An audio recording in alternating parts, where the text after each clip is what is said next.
비상장 사회 같은 경우는 매년 세무조정 계산서 뒤에 보면 주요 주주 변동 현황을 제출하게 돼 있습니다.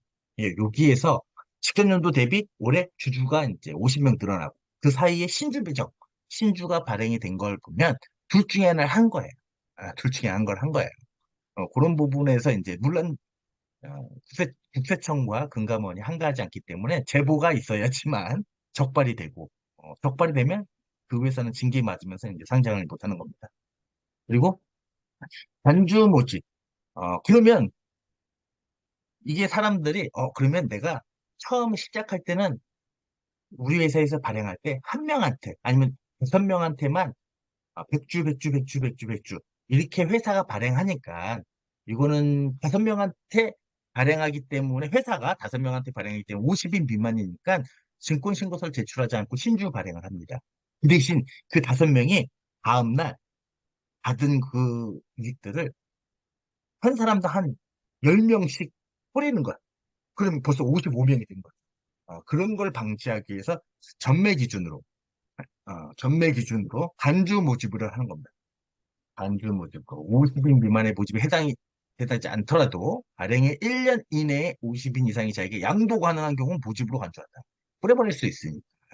그러면 이게, 어, 불특정 다수에게 흩뿌려지는 걸 방지하기 위해서 흩뿌려지게 하려면 적법하게 회사의 현황과 자료와 이런 소명을 오픈하고 적정하게 위험의 고지를 한 다음에 해야 되는데 그런 거 없이 이제 증권신고서 발행, 증권신고서를 승인을 받기 어렵기 때문에 이런 부분들을 회피해서 하는 것도 어, 보겠다라고 해서 간주 모집이라는 게 있습니다.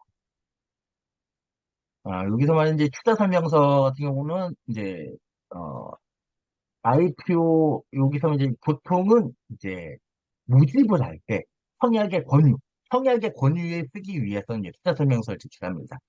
투자 설명서는 뭐 쉽게 말해서 여기서 이제 증권신고서 수리 후, 증권신고서 효력 발생 후, 시작은 증권신고서 제출할 때 예비투자 설명서를 같이 제출합니다.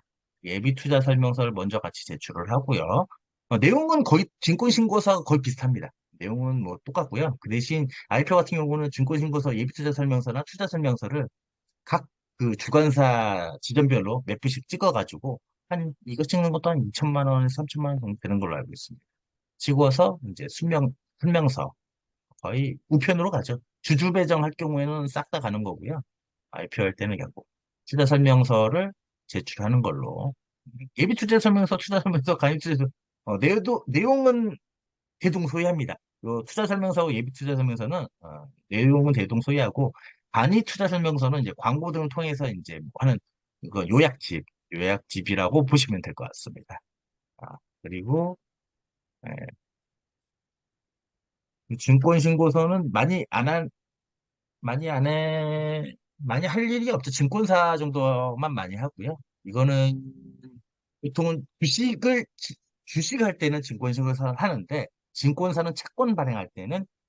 발행할 때도 이제 50인 이상이 뿌리기 때문에 증권사 같은 경우는 증권신고서 세무증서를 하고, 회사의 공시 담당자들은 통상은 증권신고서 주식을 많이 진행을 하고 있습니다. 그리고 이제 자본시장법 같은 경우에는 어떨 때 적용을 받게 되냐면 보고 계신 요것처럼 주로 시장에서 돈을 가지고 올 때, 이럴 때 적용을 많이 받는데요. 채권을 발행을 하건 주식을 발행을 하건 시장에서 불특정 다수로부터 돈을 가지고 오는 거기 때문에 이 부분에 대해서는 굉장히 엄격하게 제재를 하고 있습니다. 그래서 직권 신고서를 낸 다음에 금감원의 허락을 받아야 된다라는 그런 규정이 있는 거고요.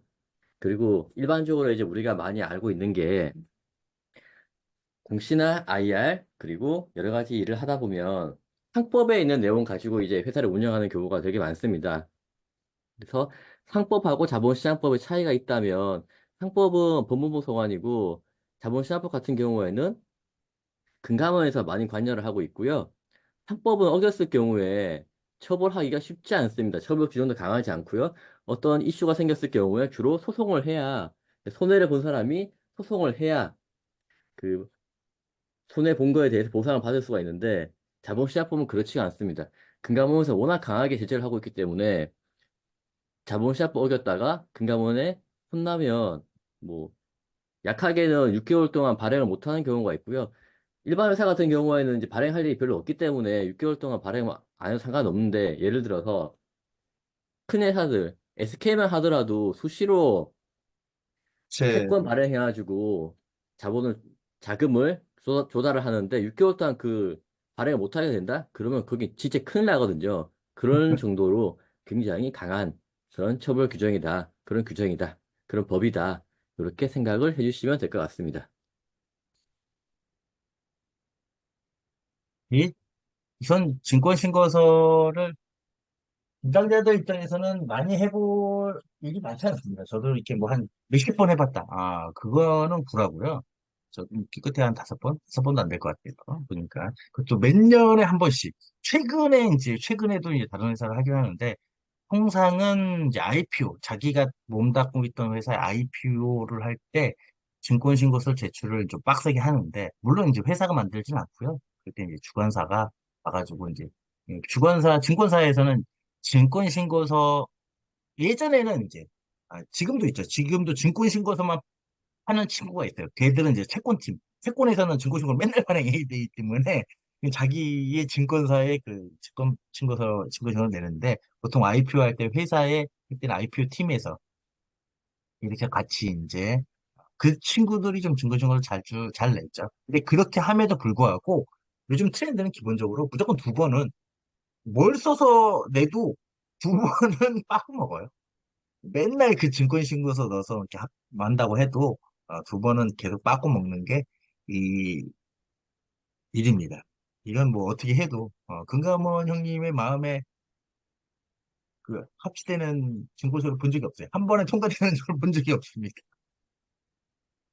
이제 그렇, 주식 관련한 증권 신고서하고 채권 관련한 증권 신고서가 있을 텐데 주식 관련한 증권 신고서가 훨씬 더 까다롭게 보고 있고요. 당연히 그건 이제 돈을 갚지 않아도 되는 원금을 갚지 않아도 되는 그런 주식이기 때문에 그런 거고요.